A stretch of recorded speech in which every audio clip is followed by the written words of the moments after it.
Canto 7. Deste modo, naquele lugar, rezou o sofredor e divino Ulisses. Enquanto isso, a força das mulas trouxera a princesa à cidade. Quando chegou ao glorioso palácio de seu pai, foi parar as mulas no pátio, a Náusica, e em seu redor vieram ter os irmãos de aspecto divino, que do carro desatrelaram as mulas e depois levaram as roupas para dentro. Quanto à própria Náusica, foi para o tálamo. Aí acendeu o fogo a velha de Apire, aia do tálamo, Eurimedusa. Outrora fora trazida de Apire por naus recurvas. Escolheram-na como presente para Alcino, porque todos os feácios ele regia, dizendo que Eurimedusa veio de Apire como presente para o rei Alcino. E o povo o ouvia como a um deus. Fora ela que amamentara no palácio Náusica de alvos braços, e foi ela que acendeu o fogo e lhe preparou o jantar. Então Ulisses pôs-se a caminho da cidade. Sobre ele, Atena derramara um denso nevoeiro, para assim o ajudar. Não fosse algum dos magnânimos feácios encontrá-lo no caminho e interrogá-lo, desafiando-o a dizer quem era. Mas quando estava prestes a entrar na cidade aprazível, apareceu-lhe no caminho Atena, a deusa de olhos esverdeados, sob a forma de uma virgem que segurava um cântaro. Postou-se junto dele. Dirigiu-lhe esta pergunta o divino Ulisses: Filha, poderias indicar-me o caminho para o palácio de Alcino, que dos homens desta terra é o rei? É que chego aqui como um estrangeiro que muito sofreu, vindo de terra longínqua. Aqui não conheço nenhum dos homens que essa cidade e esta terra detém.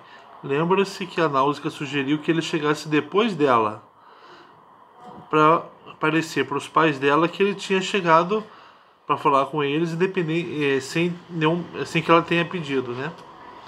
Aí ele respondeu a Atena, a deusa de olhos esverdeados: Nesse caso, eu te indicarei, ó pai estrangeiro, como pedes, a casa, visto que Alcino é vizinho do meu pai irrepreensível.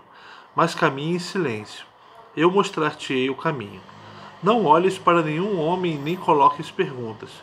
Esta população não é muito amiga de estrangeiros, nem é seu costume dar as boas-vindas a quem chega de longe. É um povo que confia apenas nas suas rápidas naus velozes, nas quais atravessa o abismo do mar por graça do sacudidor da terra, pois suas naus são rápidas como uma flecha ou um pensamento. Assim falando, indicou o caminho para as Atenas, rapidamente, e ele seguiu no encalço da deusa. Não o reconheceram os feácios célebres pelas suas naus, enquanto caminhava através da cidade. Não o permitiu Atena de belas tranças, terrível deusa. Bem intencionada, sobre ele derramara um nevoeiro sobrenatural. Maravilhou-se Ulisses com os portos e as naus recurvas, com as ágoras dos próprios heróis e com as grandes e altas muralhas, providas de paliçadas. Maravilha de se ver. Mas quando chegaram ao palácio resplandecente do rei, tais palavras disse Atena, a deusa de olhos esverdeados: Aqui, ó pai estrangeiro, está a casa que me mandaste apontar-te. Encontrarás reis criados por Zeus lá dentro a banquetear-se. Entra, e que nada receie o teu coração, pois um homem corajoso sai-se melhor em todas as coisas, mesmo quando a uma terra chega como estrangeiro.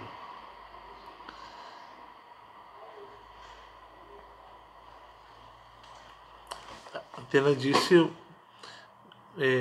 para ele manter a coragem.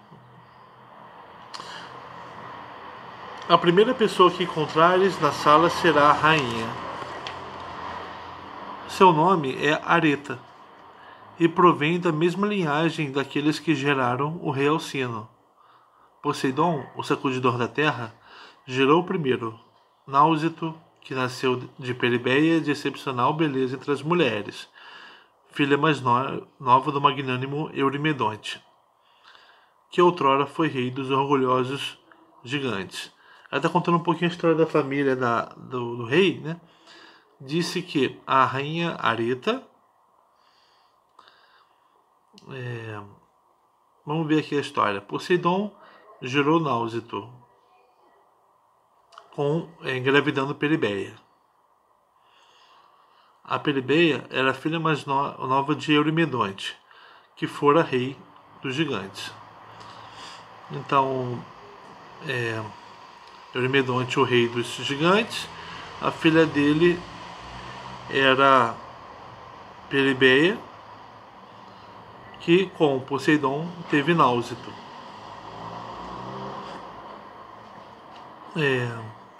Mas o Eurimedonte trouxe a desgraça ao seu povo. Também ele morreu. A Peribeia, a filha dele, a Peribeia se uniu a Poseidon e gerou um filho, o magnânimo Náusito, que fora o rei dos Feácios. E Náusito gerou Rixenor e Alcino, o rei. Então, Alcino é descendente do... Alcino é filho de Peribeia Poseidon. Peribeia, por sua vez... Alcino é filho de Náusito, que é filho de Peribeia com Poseidon. Peribeia, por sua vez, é filha do Eurimedonte. Vamos lá. O Náusito gerou Rixenor e Alcino. Mas a Rixenor, ainda sem filho varão, matou Apolo do arco de prata no palácio. Casara-se recentemente e deixou uma filha, Areta. Foi ela que Alcino escolheu como esposa.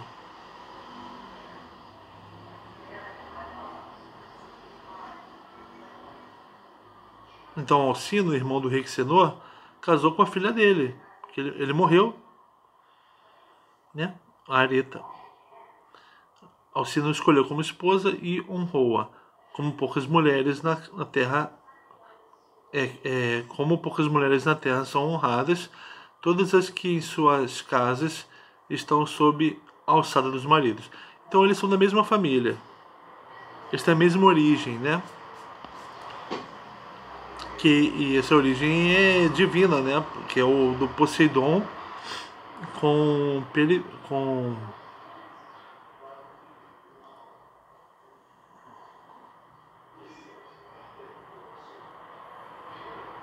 Poseidon com Peribeia, Areta e Alcino. A Areta, né? Ela é e sempre foi honrada além do que estava destinado pelos queridos filhos, pelo próprio Alcino e pelo povo. Eles contemplam a rainha como se fosse uma deusa, e como tal a cumprimentam quando atravessa a cidade. Pois a ela não falta de modo algum entendimento. Dirime contendas, mesmo entre homens desavindos. Se ela te estimar com gentileza no seu coração, há esperança de que revejas a família e regresses à tua casa bem construída e à tua terra pátria. Aqui, ó, fiz o esquema. Eurimedonte, rei dos gigantes, teve uma filha chamada Peribeia, bela mulher, que junto com Poseidon tiveram Náusito, que foi rei dos Feácios. Náusito, por sua vez, teve 2 filhos, Rixenor e Alcino. Rixenor foi morto. Rixenor teve Areta, uma filha, Areta. Só que ele foi morto por Apolo. O irmão dele, Alcino, casou com Areta, com a filha do irmão morto. Casou com a sobrinha, né? Então, atualmente, eles são os 2 reis dos Feácios, Areta e Alcino. Vocês veem que eles são da mesma família que de Peribeia e Poseidon. Essa linhagem de Poseidon. Por isso que eles rezam muito para esse deus, são bons de navegação. Assim dizendo, partiu Atena, a deusa de olhos esverdeados pelo mar nunca cultivado. Deixou a amável Esquéria e chegou a Maratona e a Atenas de ruas largas, entrando na casa robusta de Erecteu. Mas Ulisses aproximou-se do palácio glorioso de Alcino.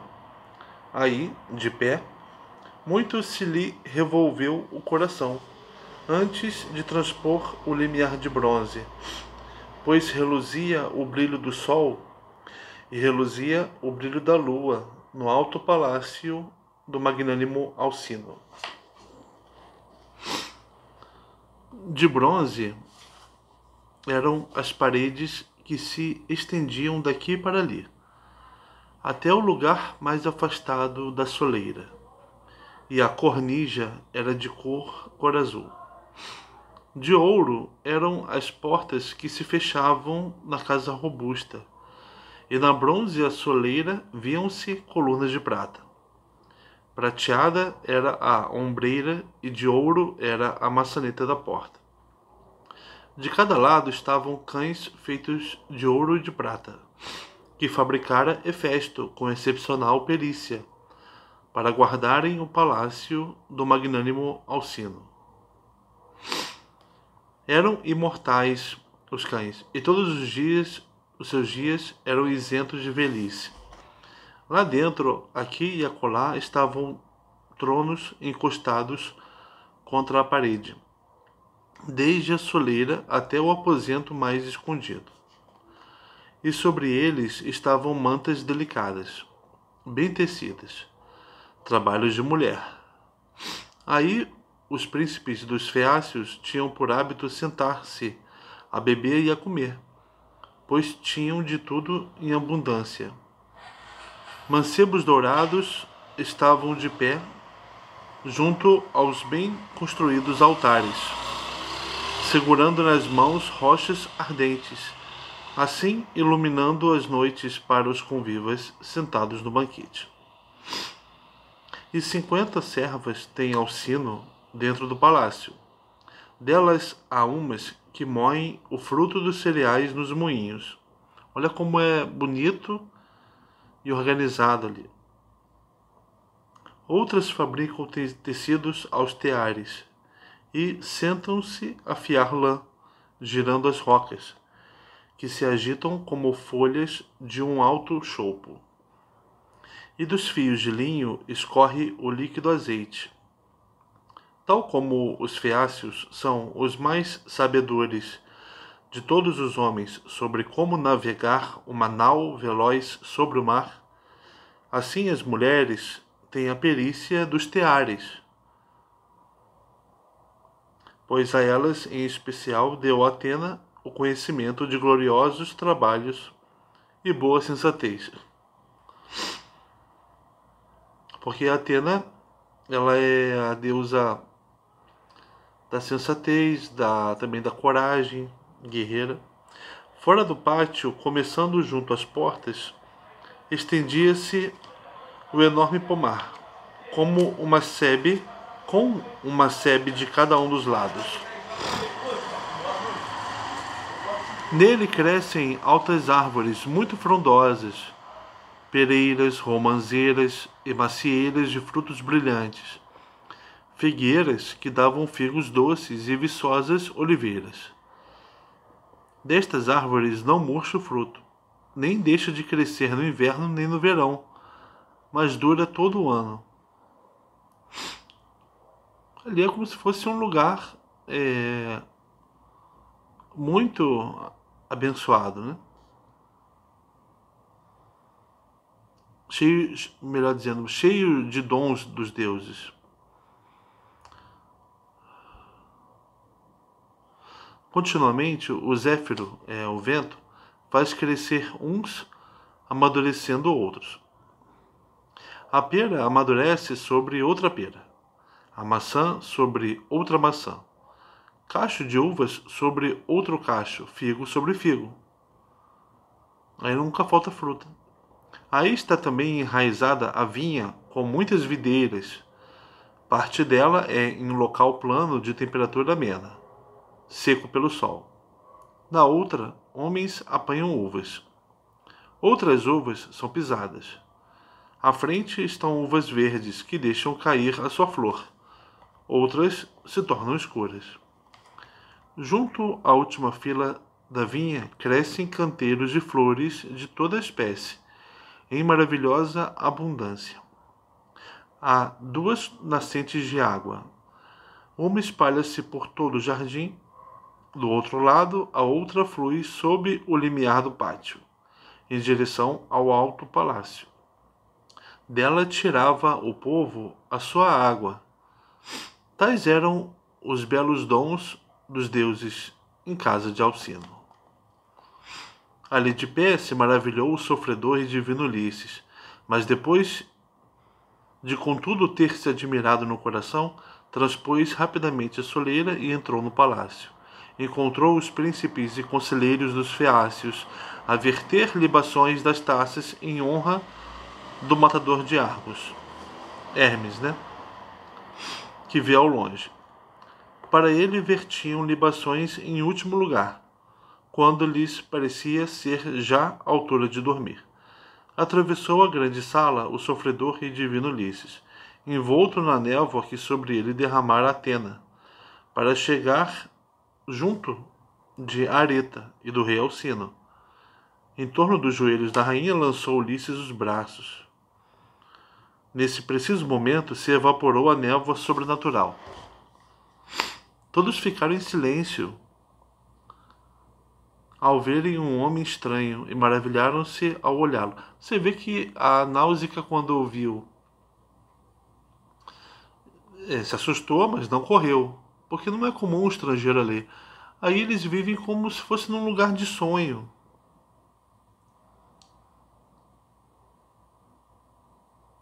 Todos se maravilharam ao olhá-lo, não se assustaram. Ulisses fez então a sua prece. Areta, filha de Rexenor, semelhante aos deuses, chego junto a ti e do teu esposo como suplicante, tendo muito sofrido, e junto também destes convivas, a quem queiram os deuses conceder aventura enquanto viverem, e que cada um deixe para os seus filhos uma grande fortuna em sua casa. Mas a mim, dai-me transporte, para que chegue depressa à pátria, pois já há muito que sofro desgraças longe da minha família. Assim falou, e foi sentar-se na lareira no meio das cinzas, junto do fogo. E todos permaneceram em silêncio. Finalmente falou entre eles o velho herói Equineu, um dos anciãos do povo dos feácios. Era hábil nas palavras, pois muitas e antigas eram as coisas que ele sabia. Com boa intenção, assim se dirigiu aos outros. Alcino, não é esta a melhor maneira, nem sequer fica bem, de receber um estrangeiro, assim no chão, no meio das cinzas? Os outros estão aqui à espera de ouvir a tua palavra. Levanta daí o estrangeiro e senta-o num trono decorado com prata, e ordena aos escudeiros que misturem o vinho, para que a Zeus que lança o trovão ofereçamos libações. Pois é ele que segue no encalço dos venerandos suplicantes.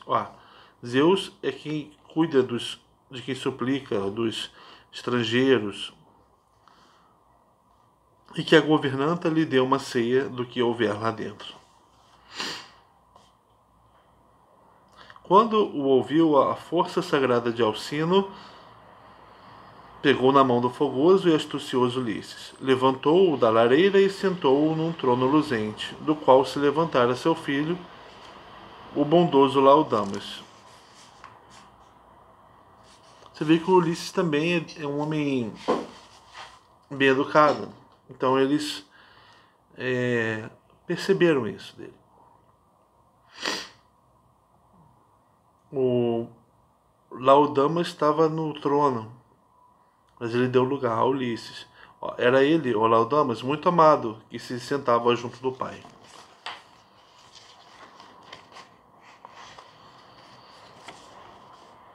Uma serva trouxe um jarro com água para as mãos. um belo jarro de ouro, e água verteu numa bacia de prata, e junto dele colocou uma mesa polida. A venerável governanta veio trazer-lhe o pão, assim como iguarias abundantes de tudo quanto havia. Então bebeu e comeu o sofredor e divino Ulisses. Depois falou ao escudeiro, a força sagrada de Alcino. Pontono, mistura o vinho na taça e serve-o a todos aqui na sala, para que vertamos libações a Zeus que lança o trovão, e que segue no encalço dos venerandos suplicantes. Assim falou, e Pontono misturou o vinho doce como mel e serviu a todos em taças, tendo vertido primeiro uma libação.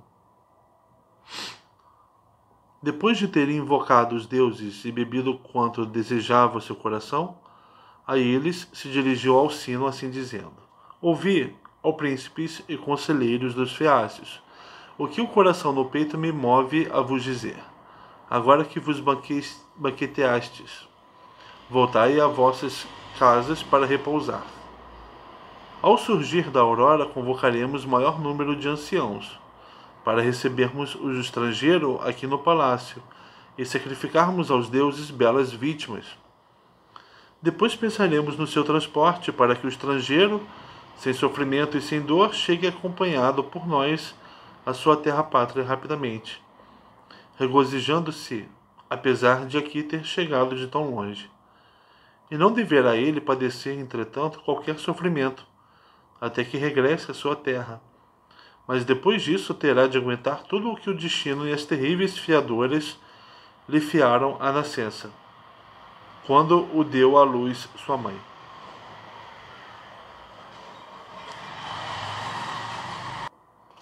Então, o rei falou que eles conduzirão Ulisses até parte do caminho de volta para casa, depois ele seguirá sozinho, e o destino dele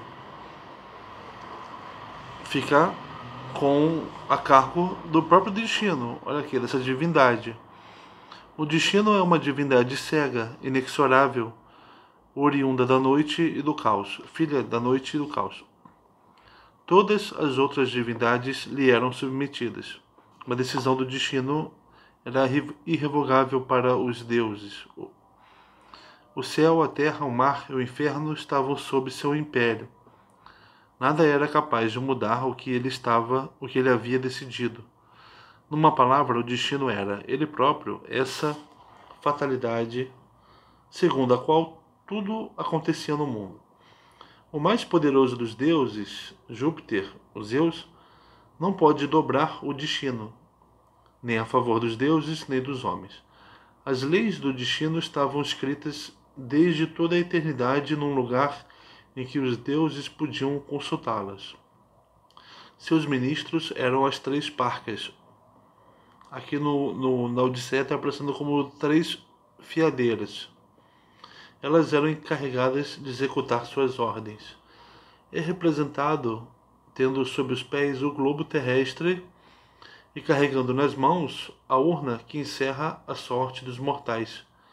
Também lhe aposta uma coroa encimada de estrelas e um cetro, símbolo de seu poder soberano.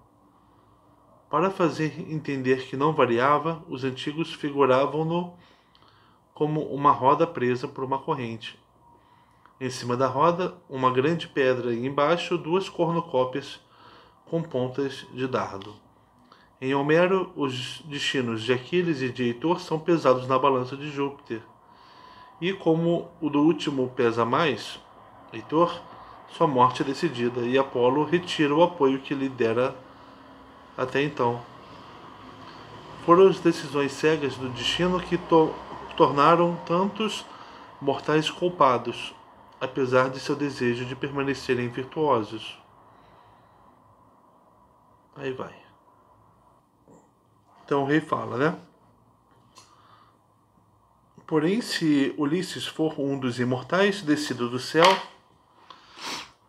outra coisa doravante estarão os deuses a planejar. É que antes sempre se nos revelaram de forma clara quando oferecíamos as gloriosas hecatombes. E eles, conosco sentados, conosco participavam do banquete. Ele está dizendo que os deuses se mostravam para eles. E se alguém de nós, caminhando só pela estrada, encontrar um dos deuses, eles não se ocultam, visto que são parentes nossos, como são os cíclopes e os selvagens gigantes. Eles são um povo divino. Respondendo-lhe assim falou o astucioso Ulisses: Alcino, pensa antes noutra coisa, pois não tenho semelhança com os imortais, que o vasto céu detém, quer pelo corpo, quer pela natureza, mas sim com os mortais. Quem conhecerdes entre os homens com maior fardo de desgraças, a esse me assemelho nos meus sofrimentos. E longamente eu vos poderia contar todos os males. Ele está dizendo, olha, eu não sou divino, eu sou um homem, dos mais sofredores. E realmente é. Por ter passado pela guerra, por ter ficado longe da família e por estar encontrando tantas dificuldades para voltar para casa.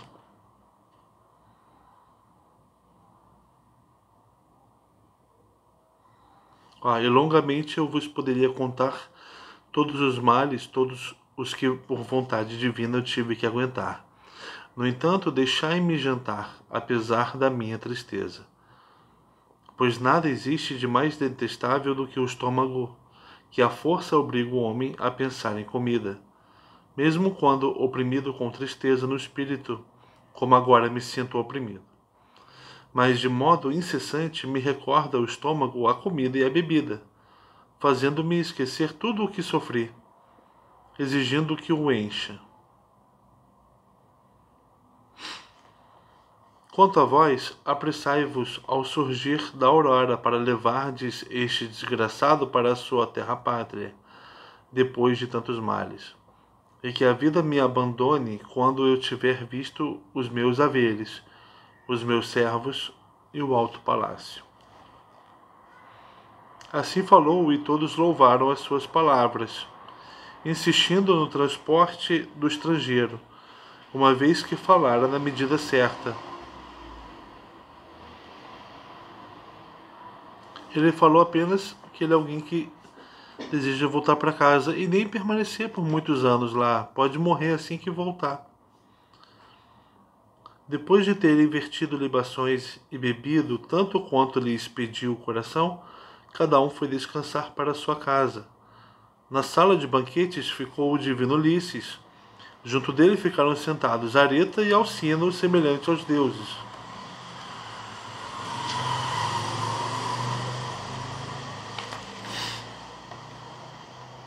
As servas levantaram tudo o que tinha servido ao jantar. Entre eles, quem falou primeiro foi Areta, de alvos braços. Reconhecera a capa e a túnica assim que olhara para as belas roupas de Ulisses, pois com suas servas ela própria as tecera.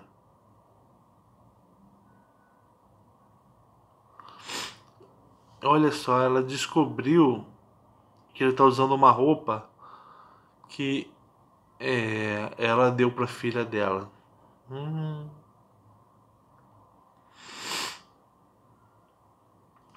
Então, falando, dirigiu-lhe palavras aladas: Estrangeiro, deixa-me colocar-te primeiro esta pergunta: Quem és tu? E quem te ofereceu as roupas que veste? Não disseste que foi vagueando pelo mar que aqui chegaste? Foi mentir para ela? Ela viu a roupa. Respondendo-lhe assim falou o astucioso Ulisses: Seria difícil, ó rainha, narrar os males de modo contínuo, visto que os deuses celestes me castigaram. Mas responderei aquilo que interrogas e perguntas. Ogígia é uma ilha lá longe no meio do mar. Aí vive a filha de Atlas, a ardilosa Calipso de belas tranças, terrível deusa. Ele vai falar então da chegada dele na ilha de Calipso. Nenhum dos deuses com ela se relaciona, nem nenhum dos homens mortais. mas o destino me levou até a lareira da deusa, sozinho, pois com seu relâmpago incandescente, Zeus me atingira a nau veloz e a estilhaçara no meio do mar cor de vinho. Foi então que pereceram todos os valentes companheiros, mas eu fiquei agarrado à quilha da nau recurva e fui levado durante 9 dias. Quando sobreveio a 10ª noite negra, fizeram os deuses que eu chegasse à ilha de Ogígia, onde vive Calipso de belas tranças, terrível deusa. Ela acolheu-me, com gentileza me estimou e alimentou. Prometeu-me a imortalidade para que eu vivesse sempre isento de velhice, mas nunca convenceu o coração dentro do meu peito. Aí fiquei durante 7 anos, e sempre umedecia com lágrimas as vestes imortais que me dera Calipso. Mas quando, volvido o seu curso, chegou o 8º ano, foi então que ela me ordenou e incitou a partir, ou por ordem de Zeus, ou porque assim ela pensara. Mandou-me embora numa jangada bem atada e deu-me muitas coisas: pão, vinho doce e vestes imortais. Nós vimos os deuses decidindo que ele sairia de lá e Zeus mandando Hermes para falar com ela. Mas para ele fica uma coisa que ele não sabe ao certo o porquê dela tê-lo mandado embora, né?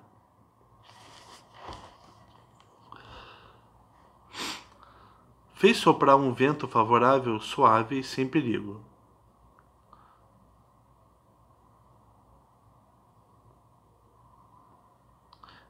Durante 17 dias naveguei sobre o mar. No 18º dia apareceram as montanhas sombrias da vossa terra. Alegrou-se à sua vista o coração deste homem malfadado, pois na verdade eu estava prestes a sofrer algo de terrível que contra mim mandara Poseidon, sacudidor da terra. Agitou os ventos, assim atando o meu percurso. Encrespou o mar de modo indizível a ponto de as ondas não deixarem que eu fosse levado, gemendo sem cessar pela jangada, que seria despedaçada pela tempestade. Mas eu atravessei a nado o grande abismo do mar, até que atingisse a vossa terra, levado pelo vento pelo mar. Mas ao tentar sair da água, as ondas atiravam-me contra a costa, contra os grandes rochedos, lugar que nada tinha de aprazível. Recuei e pus-me de novo a nadar, até que cheguei a um rio, que me pareceu o melhor lugar, livre de rochas, abrigado do vento. Reunindo todas as minhas forças, saí da água, e logo sobreveio a noite imortal. Afastando-me do rio pelo céu alimentado, deitei-me no canavial, pondo folhas por cima do corpo, e sobre mim derramou o Deus um sono sem limites. Aí dormi no meio das folhas, de coração pesado durante toda a noite, durante a manhã e até o meio-dia. O sol ia a caminho do ocaso quando o sono doce me deixou. Então vi as servas da tua filha a brincar na praia. Aí está falando a verdade, porque foi descoberto. E no meio delas vi a própria, semelhante a uma deusa. Dirigi-lhe súplicas e ela não se revelou falha de compreensão. Não se esperaria tal coisa de alguém tão novo, pois os jovens são sempre irresponsáveis. Mas ela deu-me pão suficiente e vinho frisante, lavou-me no rio e deu-me estas vestes que vedes. Em tudo isto, a despeito das tristezas, vos disse a verdade.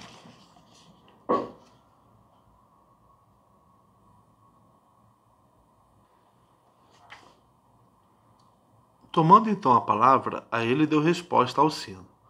Estrangeiro, houve uma coisa em que não pensou bem a minha filha, porquanto aqui te não trouxe com as servas para esta casa, quando foi a ela que primeiro dirigiste súplicas. Respondendo-lhe assim falou o astucioso Ulisses. Não censures, ó herói, a tua filha irrepreensível. De fato, ela me disse para a seguir com as servas. Fui eu que não quis, por receio e por vergonha. Não fosse teu coração encolerizar-se à vista de tal coisa, pois nós, as raças de homens na terra, somos rápidos na ira. Tomando então a palavra, ele deu resposta ao sino. Estrangeiro, o coração que tenho no peito não se zanga em vão. Nada há de melhor em tudo que a justa medida. Quem me dera, ó Zeus Pai, ó Atena, ó Apolo, que fosse assim como tu, e com entendimento como o meu, aquele que, aqui ficando, desposasse a minha filha, a quem eu chamasse meu genro. Dar-te a casa e muitos tesouros, e se de bom grado ficasses.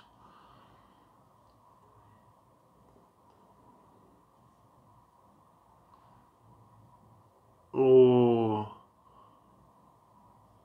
rei Alcino está dizendo que quem dera que a filha dele casasse com alguém como Ulisses. Olha só. Coisa perfeita, né?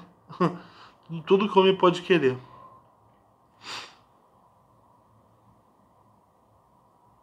Mas, tudo que o homem pode querer, assim como tudo que o homem, a Calypso era tudo que o homem podia querer.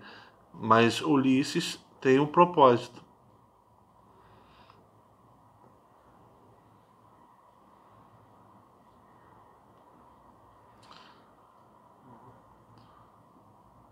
Mas contra a tua vontade nenhum dos feácios te reterá. Que tal coisa nunca agrade a Zeus Pai. Indicarei para que saibas quando faremos o teu transporte. Amanhã. Nessa altura te deitarás, dominado pelo sono, e eles te levarão pelos seus remos no mar calmo, para que chegues à tua pátria e à tua casa, ou aonde quererás ir, mesmo que seja mais longe que a Eubeia, terra que dizem ser a mais longínqua, aqueles dentre o nosso povo que a viram, quando transportaram o loiro Radamanto para visitar Títio, filho da terra. Engraçado, né? Ulisses vai ter que ir dormindo. É um lugar divino, só pode ser. Porque para sair dali tem que chegar dormindo. Quando entrou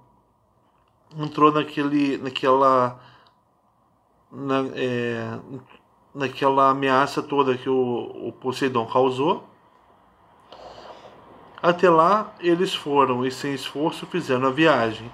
No mesmo dia em que partiram, voltaram para casa. Também tu ficarás a saber como são superiores as minhas naus.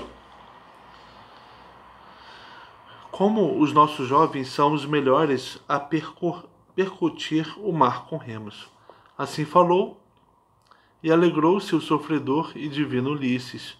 Proferiu uma prece e falou ao Deus, chamando-o pelo nome. Zeus Pai, que se cumpram todas as coisas que Alcino acaba de dizer, e que na terra que dá cereais seja sua fama inexaurível, e que eu possa regressar à minha pátria. Foi isto que eles disseram, falando um ao outro.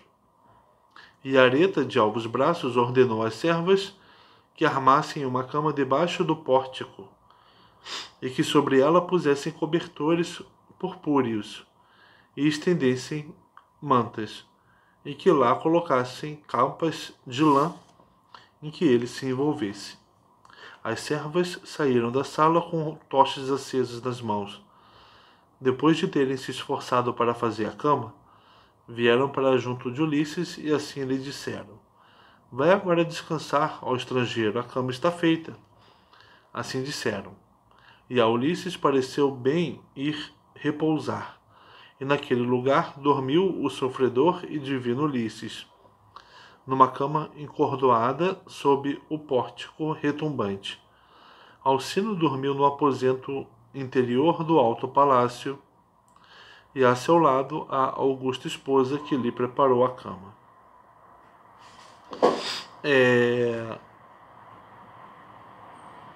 O dia terminou de forma parecida como terminou o dia no primeiro canto da Ilíada, com os deuses tendo decidido o que aconteceria na guerra e indo dormir, com Zeus ao lado da esposa Hera.